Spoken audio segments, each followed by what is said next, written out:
For over a decade, JoJo Siwa was a global powerhouse, generating over $400 million in bow sales and surpassing 1 billion views with Boomerang. But now her attempt to reinvent herself as a bad girl has triggered massive backlash, with her song Karma quickly becoming one of the most hated songs by a female artist. So what happened? This is why the internet hates JoJo Siwa. To understand what happened, we need to go back to the beginning. JoJo Siwa's career first took off when she appeared on the second season of Abby's Ultimate Dance Competition alongside her mother, where she was eliminated in week 9. Shortly after, she joined Dance Moms, the show that would ultimately launch her into mainstream fame. In May 2016, JoJo released her debut single Boomerang, which quickly went viral, surpassing 1 billion views on YouTube and earning a 2x platinum certification. That same year, she launched a hair bow line in collaboration with fashion accessory company Claire's, which is estimated to have sold over 80 million bows, generating more than $400 million in revenue to date. Then, in 2017, JoJo signed with Nickelodeon, appearing in more than 30 shows and movies across the network. But as she aged out of her core demographic, she began shifting toward roles aimed at older audiences. She competed on Dancing with the Stars and later became a judge on So You Think You Can Dance. Despite having over a decade of dance experience, the transition was awkward. Viewers struggled to see her as an authority figure, especially given her age and long-standing brand identity. This show has such talented and charismatic alumni that are well known along the dance circuit for judging. You would think they'd promote another alumni. Nothing against JoJo with the bobo, but I can't with the screaming. / she doesn't know how to separate judging and friendship. In early 2024, JoJo officially began her rebrand after posting an Instagram video captioned, "It's officially my last day as a child star." However, the response was far from supportive. The video was flooded with comments mocking the announcement. "You will always be a child star. Now you just look like a wannabe Gaga or Miley. Please go get help." "I don't know about star. I mean, you was just another crying child on Dance Moms." She also posted a content warning on TikTok. Warning, the following content is not made for children and may be disturbing or offensive to some viewers. May contain sexual themes, violence, strong language, dramatic scenarios, and flashing lights. Viewer discretion is advised.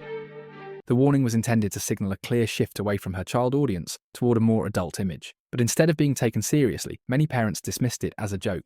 That perception changed on April 5th, 2024, when JoJo released Karma. The music video featured provocative dancing and explicit language, a sharp contrast to her previous image.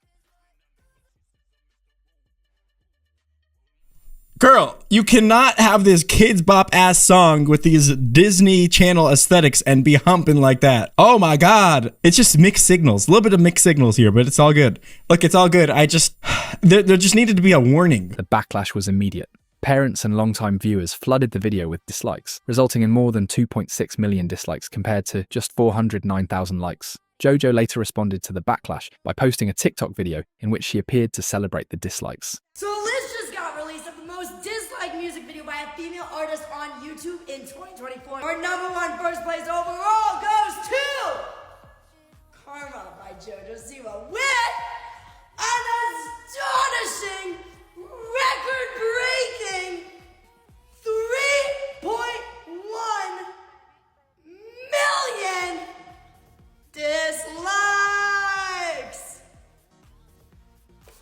You know, I am the only person that can say I beat Taylor Swift on a list of something. I'll take it. The backlash was so intense that JoJo even received a full Meat Canyon parody depicting her as a monster performing the Karma dance.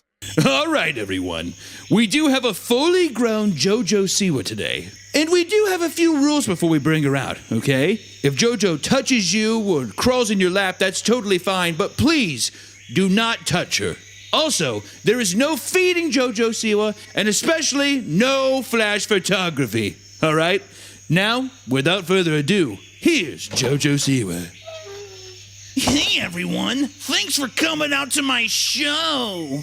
This is a 20-year-old JoJo Siwa, isn't that right? She loves to sing and dance and just be herself. All right, JoJo. Would you like to dance for us? Huh? Big girl, you want to dance? All right, go ahead. When JoJo's team eventually copyright claimed the video, the internet joked. JoJo's team are effectively saying by claiming copyright infringement is that this impression is so accurate that the public may have trouble differentiating this from the real JoJo. Weeks later, in an interview with them, JoJo claimed she wasn't bothered by the backlash and didn't care what people thought of her song. And so for me, it was really important to kind of follow what was working, but then also not let the world decide what worked at the same time, making sure that I'm giving the world what I want them to want. I think that the world right now is watching every move I make with the most critical eye. And I think something that I'm really grateful for is I don't give a fuck. Around the same time, a post began circulating on the H3H3 Productions subreddit claiming that JoJo's new song wasn't written by her. The post stated, apparently JoJo Siwa's new song is neither new nor her song. Despite the fact that she claims she wrote it about herself, it's actually an unreleased 12-year-old song, complete with a music video. Supposedly it was also recorded by Miley Cyrus, but I can't find that version. The post also linked a music video by Britt Smith, which unfortunately I can't play here due to copyright, but I'll link it down in the description. The original 2012 version by Britt Smith actually charted on iTunes, peaking at number 8, while JoJo's version struggled to stay in the top 100. One commenter explained what might have happened. Are we sure it was plagiarized though? This does happen sometimes, where a record company will record a song for one person, find it doesn't work, but eventually gets released under a different artist. Obviously she shouldn't have lied about it, but this seems more like another indicator that she's just another product of the music industry. The criticism intensified due to JoJo's earlier comments in an interview with Billboard, where she said, "The genre is," I said it back in the day when I first signed with Columbia, I said I want to start a new genre of music. And they said, "What do you mean?" And I said, "Well, it's called gay pop." And they were like, "What's that?" And I was like, "It's like K-pop, right? But it's gay pop." There's a style of dance, it's a newer style of dance. After facing widespread backlash online, JoJo had walked back on those comments in a video with TMZ. I gotta ask you with the gay pop.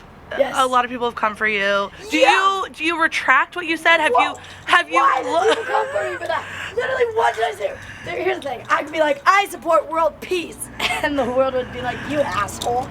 But a lot of people are saying that there was a lot of icons that have come before you. So many. Gosh, I saw even Betty Who made a post being like, hey, and I'm literally friends with Betty. She later addressed accusations that she didn't write the song herself in a TikTok post, confirming the use of songwriters. JoJo stated, "Here to confirm for you, I don't write my songs, I sing them. I have an incredible team of songwriters that write songs and pitch them to me to see if I want to make the song mine. It's kind of like when you buy clothes. You don't make it, but it's yours after you buy it. They also always get their credit, and of course their check. I do enjoy the writing process. However, for me as an artist, that is not my specialty, so I like to work with different songwriters to sing their lyrics, add a feeling to it, and ultimately bring the song to life." On March 28, 2025, Penguin Zero uploaded a video titled Queen of Cringe, in which he reacted to JoJo's dance routine. JoJo Siwa. Even just saying her name elicits a involuntary response from your body, having your face kind of like crumple up like you just ate a warhead or something really sour. Because you always know when JoJo Siwa's name comes up in conversation, it's something embarrassing.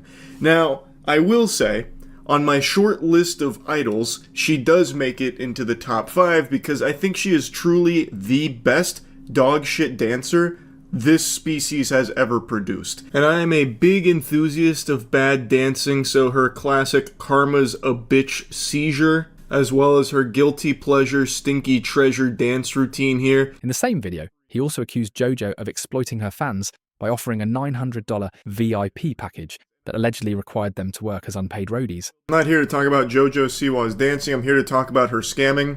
You can now pay $900 for the VIP package to be an unpaid roadie for JoJo Siwa. So here's what you get for the VIP package. The Dream Guest experience, you get 1 general admin ticket. You can watch the show from any designated audience area of your choice. You get an exclusive invitation to JoJo's live show setup before Q&A and sound check with JoJo. You get to help her put together the show with song selection input, which I'm just going to call fucking barnacles on because there's no way she's going to let any goober who pays $900 for this get to have any say in what she performs. Now, with her rebranded YouTube channel sitting at just 533,000 subscribers, compared to over 12 million on her original account, the difference is impossible to ignore. In the end, JoJo Siwa didn't lose relevance overnight. She lost it when her new persona failed to attract the same audience that once made her unstoppable.